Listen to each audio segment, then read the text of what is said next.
ବର୍ଷାଙ୍କୁ ମନେ ପକାଇ କାନ୍ଦିଲେ ସୁପରଷ୍ଟାର ଅନୁଭବ ମହାନ୍ତି। ଆଜ୍ଞା ହଁ ଦର୍ଶକ ବନ୍ଧୁ, ଆଜି ବର୍ଷାଙ୍କ କଥା ମନେ ପକାଇ କାନ୍ଦିଲେ ସୁପରଷ୍ଟାର ଅନୁଭବ ମହାନ୍ତି ବୋଲି ଶୁଣିବାକୁ ମିଳୁଛି। ଅନୁଭବ ମହାନ୍ତି କାହିଁକି କାନ୍ଦୁଛନ୍ତି ଜାଣିବା ପାଇଁ ଦେଖନ୍ତୁ ଫୁଲ୍ ଭିଡ଼ିଓ। କାହିଁକି ନା ଆଜି ହେଉଛି ପଖାଳ ଦିବସ। ଆଉ ସେ ସବୁ ବର୍ଷ ତାଙ୍କର ପୂର୍ବ ପତ୍ନୀ ବର୍ଷା ପ୍ରିୟଦର୍ଶିନୀଙ୍କ ସହ ପଖାଳ ଦିବସ ପାଳନ କରୁଥିଲେ। ହେଲେ ଏହି ବର୍ଷ ପାଖରେ ନାହାନ୍ତି ବର୍ଷା, ଖାଲି ରହିଯାଇଛି ବର୍ଷାଙ୍କ ସ୍ମୃତି।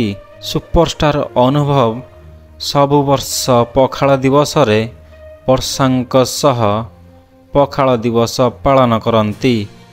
ହେଲେ ଅନୁଭବ ମହାନ୍ତି ଓ ବର୍ଷାଙ୍କର ବିଚ୍ଛେଦ ହେଲା ପରେ ବର୍ଷାଙ୍କୁ ମନେ ପକାଇ ଅନୁଭବ ମହାନ୍ତି ଦୁଃଖରେ ଅଛନ୍ତି ବୋଲି ଶୁଣିବାକୁ ମିଳୁଛି।